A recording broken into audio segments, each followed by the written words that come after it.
malícia e artes abomináveis dos espíritos infernais.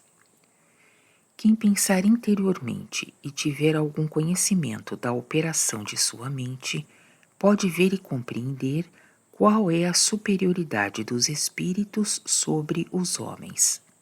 Porque o homem pode, em sua mente, examinar, desenvolver e concluir em 1 minuto mais coisas do que pode exprimir em meia hora pela palavra ou pela escrita.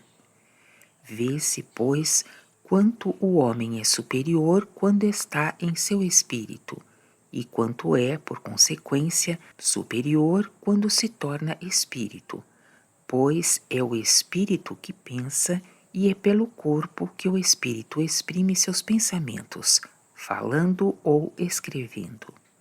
Daí é que o homem que se tornou anjo depois da morte está em uma inteligência e em uma sabedoria inefáveis relativamente à sua inteligência e sabedoria de quando vivia no mundo. Porquanto seu espírito, quando ele vivia no mundo, estava preso a um corpo, e por este corpo estava em um mundo natural. Por isso, o que ele pensava então espiritualmente influía em ideias naturais, que são relativamente gerais, grosseiras e obscuras, e não recebem as coisas inúmeras que pertencem ao pensamento espiritual, e também as envolvem nas ideias espessas que procedem dos cuidados do mundo. Não sucede o mesmo ao espírito quando foi desligado do corpo e vem ao seu estado espiritual, o que acontece quando ele passa do mundo natural para o mundo espiritual, que é seu mundo próprio. Então, seu estado quanto aos pensamentos e às afeições é imensamente superior ao seu estado precedente, como é evidente pelo que acaba de ser dito. Daí resulta que os anjos pensam coisas inefáveis e inexprimíveis, portanto, coisas que não podem entrar nos pensamentos naturais do homem. Entretanto, cada anjo nasceu homem, viveu homem, e então não sabia que possuía mais sabedoria do que um outro homem semelhante. No mesmo grau em que se elevam a sabedoria e a inteligência nos anjos, se elevam também a malícia e a astúcia nos espíritos infernais. Realmente, a coisa é semelhante, pois o espírito do homem, quando se desligou do corpo, está em seu bem ou seu mal. O espírito angélico em seu bem e o espírito infernal em seu mal, porque cada espírito é ou seu bem ou seu mal, pois é seu amor, como já se disse e se mostrou muitas vezes. Por isso é que, do mesmo modo que o espírito angélico pensa, quer, fala e age por seu bem, do mesmo modo faz o espírito infernal por seu mal. E pensar, querer, falar e agir por seu mal é pensar, querer, falar e agir segundo cada uma das coisas que estão no mal. Não sucedia o mesmo quando ele vivia no corpo. Então, o mal do espírito estava nos vínculos que, para cada homem, procedem da lei, do lucro, da honra, da reputação e do temor de perder essas vantagens. Por isso, o mal de seu espírito não podia explodir e se manifestar qual ele era em si. Além disso, o mal do espírito do homem jazia então envolto e velado pelas aparências da probidade, da sinceridade, da justiça e da afeição da verdade do bem, que o homem manifestava de boca e fingia por causa do mundo, e sob quais aparências o mal estava de tal modo oculto e na escuridão que o homem mal sabia que em seu espírito houvesse tanta malícia e astúcia, e que, por conseguinte, ele fosse um diabo, qual viria a sê-lo depois da morte, quando seu espírito viesse a si e a sua natureza. Então se manifesta uma malícia tal que excede toda a crença. Milhares são as coisas que então se precipitam do próprio mal, e entre essas coisas há algumas que são tais que não podem ser expressas pelas palavras de língua alguma. Foi-me dado saber e também perceber, por muitas experiências, quais elas são, porque o Senhor concedeu-me estar no mundo espiritual quanto ao espírito, e, ao mesmo tempo, no mundo natural quanto ao corpo. Posso atestar que a malícia deles é tão grande que apenas é possível descrever uma milésima parte dela, e que, se o Senhor não protegesse o homem, este não poderia de forma alguma ser liberto do inferno, porque em cada homem tanto há espíritos do inferno como há anjos do céu. Ver números 292 e 293.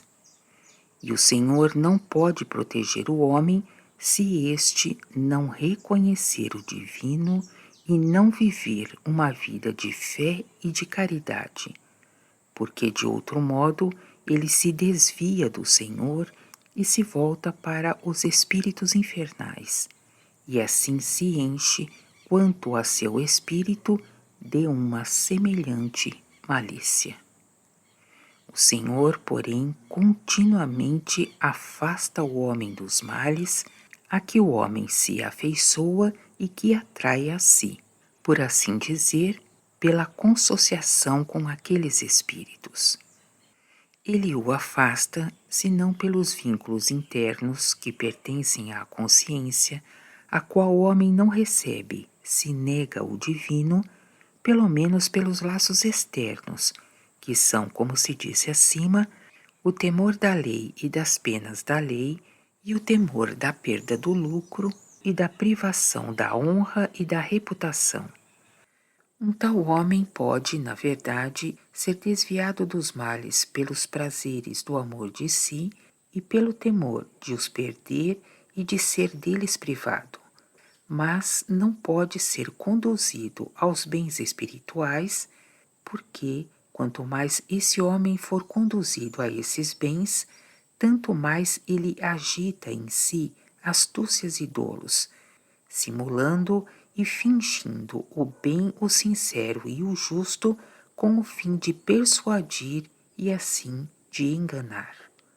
Essa astúcia se ajunta ao mal de seu espírito e o forma, e faz que seja um mal tal qual é em sua natureza.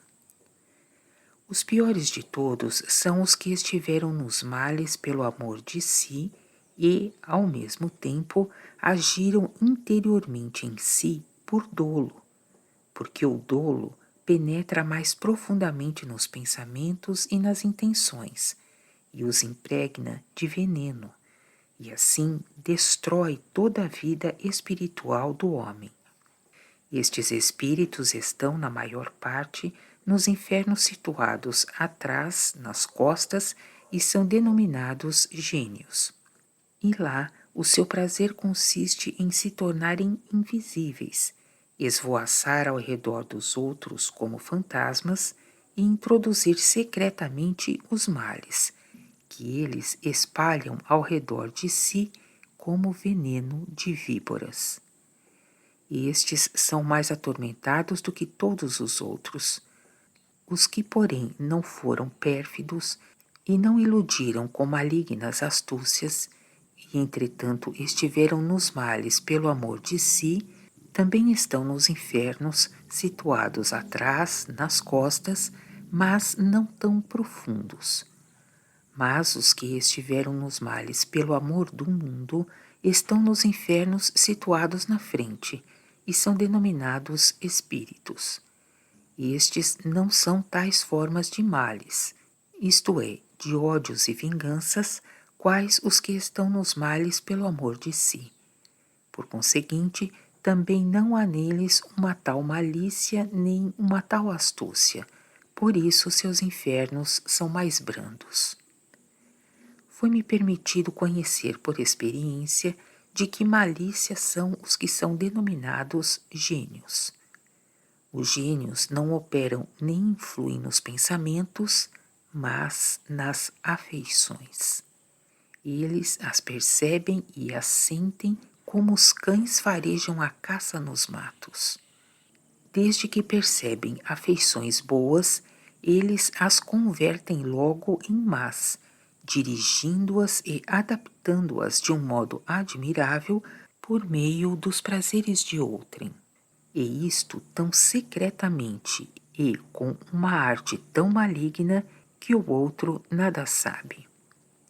Evitam com habilidade que algo entre no pensamento, porque sem essa precaução eles seriam descobertos. Esses têm a sua sede no homem sob o occipital. No mundo, esses gênios foram desses homens que captaram artificiosamente os espíritos dos outros, dirigindo-os e persuadindo-os por meio dos prazeres de suas afeições ou de suas cobiças. Todavia, o Senhor impede que esses gênios se aproximem do homem para quem há alguma esperança de reforma, porque eles são tais que não só podem destruir as consciências, como até excitar no homem seus males hereditários, que, de outro modo, jazeriam ocultos.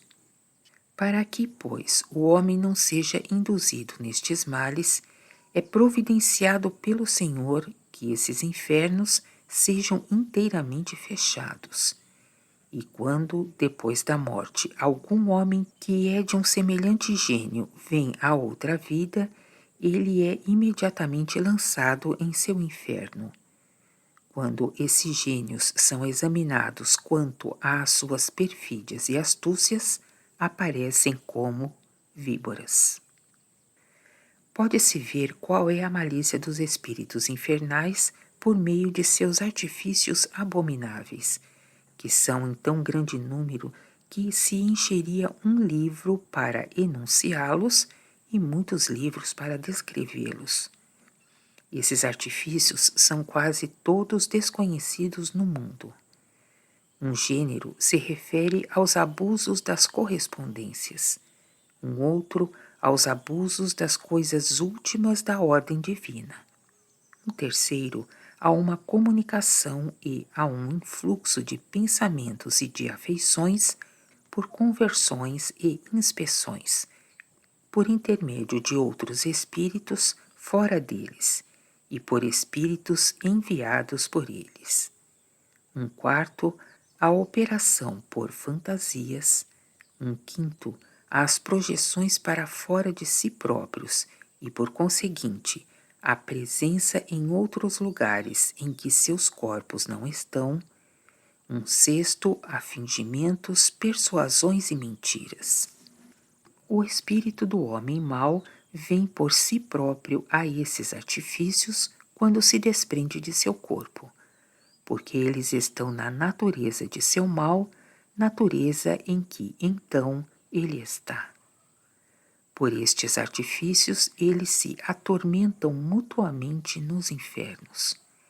Mas, como todos esses artifícios, exceto os que se fazem por fingimentos, persuasões e mentiras, são desconhecidos no mundo, não quero descrevê-los aqui em particular, tanto porque eles não seriam compreendidos, como porque são abomináveis.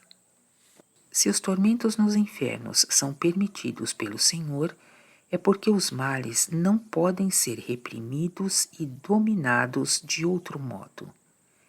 O único meio de os reprimir e domar e de manter a turba infernal nos vínculos é o temor da pena. Não existe outro meio, porque sem o temor da pena e do tormento, o mal se precipitaria em furores e dissiparia tudo, como sucederia a um reino no mundo onde não houvesse leis nem penas.